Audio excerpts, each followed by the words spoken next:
Assalamualaikum warahmatullahi wabarakatuh. Halo teman-teman, di sini saya Putri Arya Nabila dengan NPM 21106310592 dari Prodi Pendidikan Matematika akan membahas atau menjelaskan mengenai relasi rekurens dan juga fungsi pembangkit dalam matematika kombinatorik. Untuk teman-teman, simak videonya ya.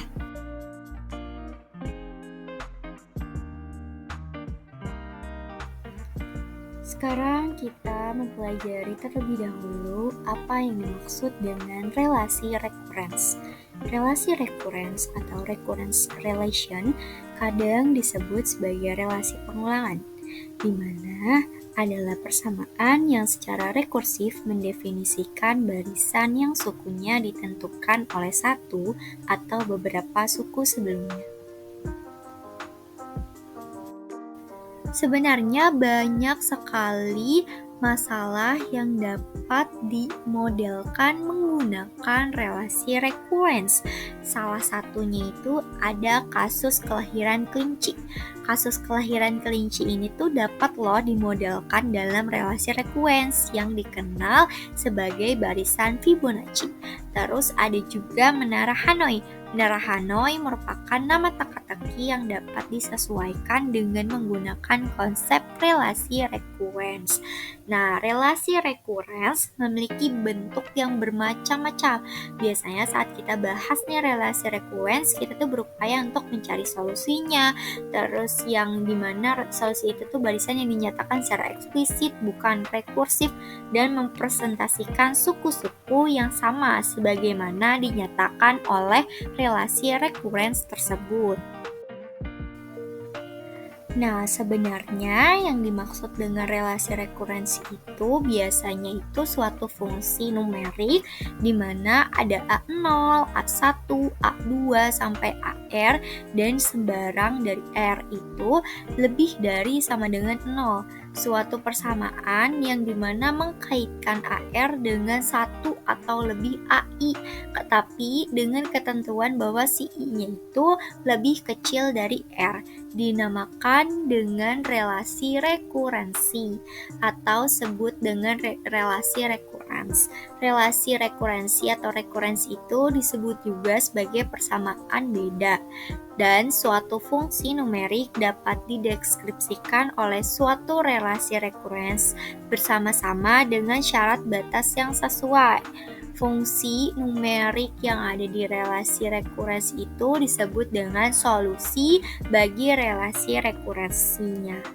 Contohnya di dalam relasi rekurens itu ada AN sama dengan 2AN dikurang 1 ditambah 1. Terus AN sama dengan AN dikurang 1 ditambah 2AN dikurang 2. Terus ada AN sama dengan 2AN dikurang 1 ditambah AN dikurang 2. Selanjutnya kita masuk ke dalam materi dari relasi rekurens homogen linear dengan koefisien konstanta. Relasi rekurens homogen linear berderajat K dengan koefisien konstan atau sering disebut dengan linear homogeneous resurrence relation of degree K which contains coefficient adalah relasi rekurens berbentuk AN sama dengan C1AN dikurang 1 ditambah C2AN dikurang 2 seterusnya sampai CKAN min K dengan ketentuan bahwa C1, C2 sampai CK itu merupakan bilangan real dan CK-nya itu tidak sama dengan 0. Selanjutnya kita masuk ke dalam relasi rekurens berderajat K dan relasi rekurens linear. Relasi rekurens AN dikatakan berderajat K jika AN dinyatakan dalam K suku sebelumnya pada barisan. Contoh, di sini ada AN sama dengan 3AN dikurang 1. Nah, ini merupakan relasi rekurens berderajat 1 karena di sini kan ada 1 nilainya K suku sebelumnya pada si barisan 3AN itu kan 1, makanya disebut dengan relasi rekurens berderajat 1. Lalu di sini ada AN sama dengan 5AN dikurang 2 dikurang 3AN dikurang 1. Dia disebut dengan relasi rekurens berderajat 2 karena K suku sebelumnya pada barisannya itu yaitu 2. Lalu di sini ada AN sama dengan 1/2 AN dikurang 5 merupakan relasi rekurens berderajat 5 karena K suku sebelumnya pada barisan tersebut yaitu ada 5. Lalu kita lanjut ke dalam relasi rekurens linear, di mana relasi rekurens linear itu jika relasi rekurens AN berderajat K dikatakan linear kalau misalnya si ekspresi AN-nya itu AN dikurang I-nya itu berpangkat 1 untuk setiap 1 lebih kecil sama dengan I lebih kecil sama dengan K, atau dimaksud dengan si I-nya itu lebih besar sama dengan I 1 dan si I-nya itu lebih kecil dari K. Perhatikan contoh berikut. Di sini ada AN sama dengan 4AN dikurang 1. Nah, ini disebut dengan relasi rekurens linear. Kenapa? Karena ekspresi AN dikurang 1-nya itu berpangkat 1. Lalu di sini ada AN sama dengan 5AN dikurang 1 ditambah 3A pangkat 2 N-2. Ini disebut dengan bukan relasi rekurens linear karena si ekspresi AN dikurang 2-nya itu berpangkat 2. Lalu di sini ada AN sama dengan 7AN dikurang 3 pangkat 3 ditambah 5AN dikurang 1. Bukan relasi rekurens linear. Kenapa? Karena ekspresi AN dikurang 3-nya itu berpangkat 3. Berikutnya, di sini ada penjelasan mengenai relasi rekurens homogen dan juga relasi rekurens dengan koefisien konstan.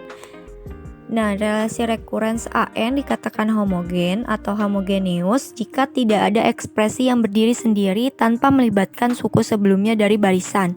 Perhatikan contoh yang pertama, yaitu AN sama dengan minus 10 AN dikurang 1 ditambah 5 AN dikurang 2 merupakan relasi rekurens homogen.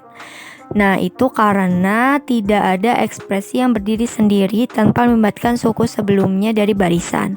Lalu yang kedua ada AN sama dengan 4AN dikurang 3 ditambah 7AN dikurang 1 dikurang 10 bukan merupakan rekurens homogen karena adanya ekspresi, yaitu ekspresinya negatif 10.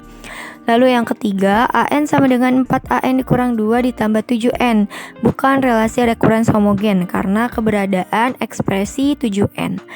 Nah, kita lanjut masuk ke dalam relasi rekurens dengan koefisien konstan. Relasi rekurens AN berderajat K dikatakan koefisien konstan jika setiap koefisien dari ekspresi AN dikurang I-nya itu dengan ketentuan bahwa satu itu lebih kecil sama dengan I, lebih kecil sama dengan K, merupakan konstanta yang nilainya tidak bergantung pada N. Nah, kita perhatikan dulu contoh yang pertama, yaitu AN sama dengan akar 2AN dikurang 3 merupakan relasi rekurens berderajat 3 dengan koefisien konstan. Karena itu tuh si AN dikurang 3-nya itu punya konstanta gitu. Nah, konstantanya itu akar 2. Lalu yang kedua ada AN sama dengan NaN dikurang 2 ditambah 4AN dikurang 1 merupakan relasi rekurens berderajat 2 dengan koefisiennya itu tidak konstan. Ini terjadi karena koefisien AN dikurang 2-nya itu tidak berupa konstanta yaitu N.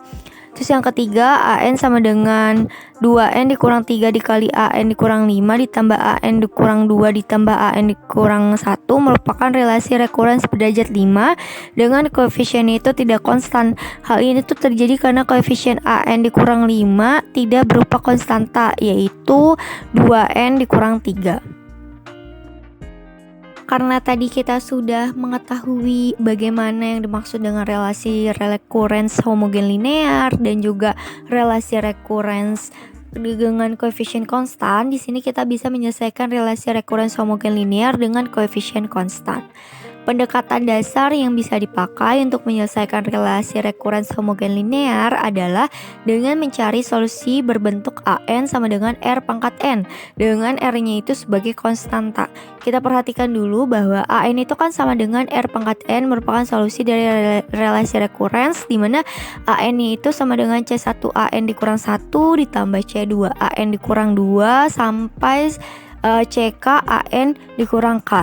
Jika dan hanya jika si R pangkat N-nya itu sama aja dengan C1 R pangkat N dikurang 1 ditambah C2 R pangkat N dikurang 2 sampai CK R pangkat N dikurang K. Ketika kedua ruasnya itu yang di atasnya itu dibagi oleh R pangkat N dikurang K, kemudian ruas kanannya itu dijadikan 0, maka akan diperoleh R pangkat K dikurang C1 R pangkat K dikurang 1 dikurang C2 R pangkat K dikurang 2 dikurang sampai seterusnya CK min 1 R dikurang CK sama dengan 0. Akibatnya barisan AN itu dengan AN sama dengan R pangkat N merupakan solusi dari relasi rekurens jika dan hanya jika R-nya itu merupakan solusi dari persamaan terakhir. Persamaan terakhir di atasnya itu dinamakan persamaan karakteristik atau karakteristik equation, sedangkan si solusinya itu disebut dengan akar karakteristik atau karakteristik curve. Agar teman-teman lebih memahami dalam menyelesaikan relasi rekurens homogen linear dengan koefisien konstan, di sini ada contoh soalnya mencari solusi dari relasi rekurens AN sama dengan AN dikurang 1 ditambah 2 AN dikurang 2 untuk N-nya itu lebih besar sama dengan 2, dengan A0-nya itu sama dengan 2 dan A1-nya sama dengan 7.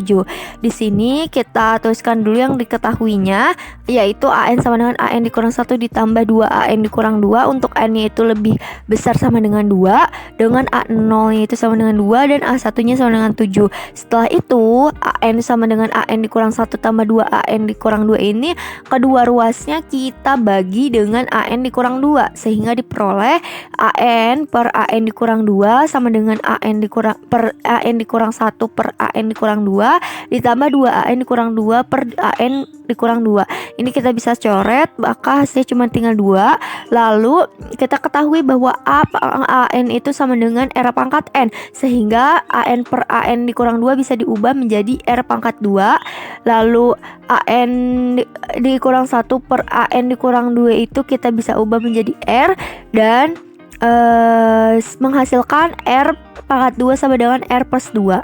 Lalu kedua ruasnya itu kita kurangi dengan minus R kurang 2 sehingga didapatkan R pangkat 2 dikurang R dikurang 2 sama dengan 0.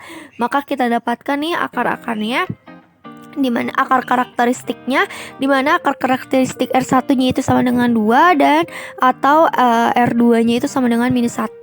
Berarti kita tinggal masukkan saja ke dalam rumusnya itu, rumus yang mana rumusnya itu R pangkat N sama dengan C1 R pangkat N dikurang 1 ditambah C2 R pangkat N dikurang 2 sampai seterusnya, sehingga kita dapatkan AN sama dengan C1 dikali R1 pangkat N ditambah C2 dikali R2 pangkat N sama dengan C1 dikali R1. Jika kita udah dapat, tinggal substitusikan saja.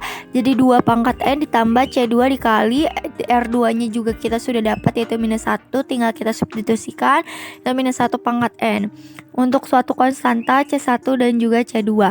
Karena si A0 nya juga sudah diketahui dari awal ya, dari soal, yaitu A0 nya itu sama dengan 2 dan A1 nya itu sama dengan 7, maka diperoleh nih A0 sama dengan C1 dikali 2 pangkat 0 ditambah C2 dikali negatif 1 pangkat 0 sama dengan 2. Lalu A1 nya itu sama dengan C1 dikali 2 pangkat 1 ditambah C2 dikali negatif 1 pangkat 1 sama dengan 7.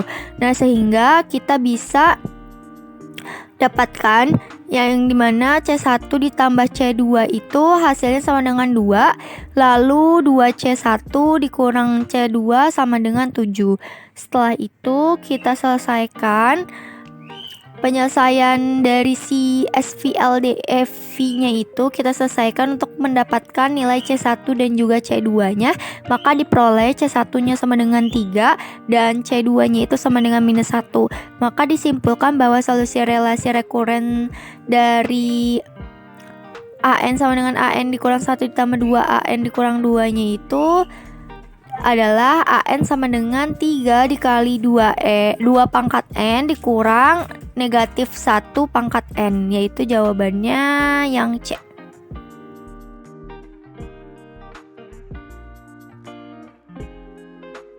Sekarang kita harus mengetahui dulu nih apa yang dimaksud dengan fungsi pembangkit.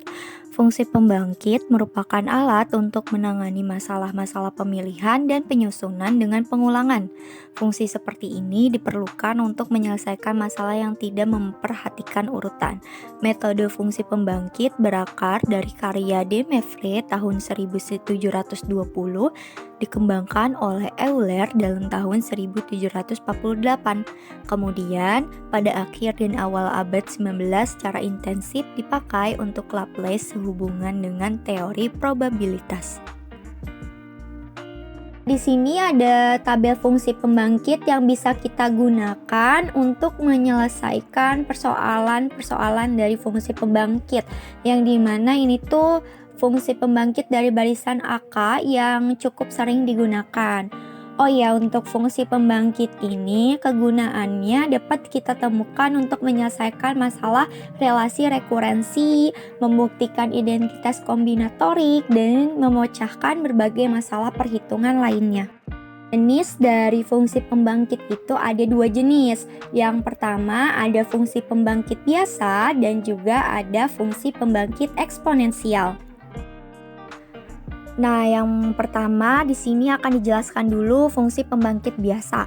Misal AN sama dengan A0, A1, A2 dan seterusnya adalah suatu barisan bilangan. Fungsi pembangkit biasa atau sering disebut dengan ordinary generating function dari barisan AN, N-nya itu sama dengan 0 sampai tak terhingga, didefinisikan PX sama dengan sigma N sampai dari 0 sampai tak terhingga AN X pangkat N sama dengan A0 plus A1X plus A2X kuadrat plus A3X pangkat 3. Nah, untuk fungsi pembangkit biasa ini lebih umum digunakan dalam konteks masalah kombinatorik yang melibatkan perhitungan urutan atau partisi di mana urutannya itu penting. Contoh penggunaannya termasuk menghitung deret Fibonacci. Nah, ini tuh si fungsi pembangkit biasa ini adalah deret pangkat di mana koefisien AN-nya itu dikalikan dengan X pangkat N. Nah, agar kalian lebih memahami terkait fungsi pembangkit biasa, di sini ada 2 contoh soal. Yang pertama, tulis bentuk sederhana fungsi pembangkit biasa dari barisan 0, 0, 1/2 faktorial, 1/3 faktorial, 1/4 faktorial. Nah, di sini kita tinggal masukkan saja ke dalam rumus fungsi pembangkit biasa, di mana rumus fungsi pembangkit biasa itu Px sama dengan A0 plus A1X plus A2X kuadrat plus A3X pangkat 3. Nah, maka didapat Px sama dengan 0 plus 0x plus 1/2 faktorial x kuadrat plus 1/3 faktorial x pangkat 3 plus 1/4 faktorial x pangkat 4 dan seterusnya. Sama saja dengan 1/2 faktorial x pangkat 2 plus 1/3 faktorial x pangkat 3 plus 1/4 faktorial x pangkat 4 dan seterusnya. Maka bisa dipecah atau dijabarkan menjadi 1 plus x plus 1/2 faktorial x pangkat 2 plus 1/3 faktorial x pangkat 3 plus 1/4 faktorial x pangkat 4 dan seterusnya dikurang x dikurang 1. Maka hasil dari 1 plus x plus 1/2 faktorial x pangkat 2 plus 1/3 faktorial x pangkat 3 plus 1/4 faktorial x pangkat 4 ini tuh bisa diubah disesuai dengan tabel fungsi pembangkit, di mana yang nomor 12 yaitu E pangkat X. E pangkat X kan sama saja dengan 1 plus X kuadrat per 2 faktorial plus X pangkat 3 per 3 faktorial. Nah, berarti ini bisa diubah menjadi E pangkat X. E pangkat X dikurang X dikurang 1. Nah, terus ada nomor 2, di situ ada barisannya itu 0, 2, 4, 6 sampai 2N dan seterusnya.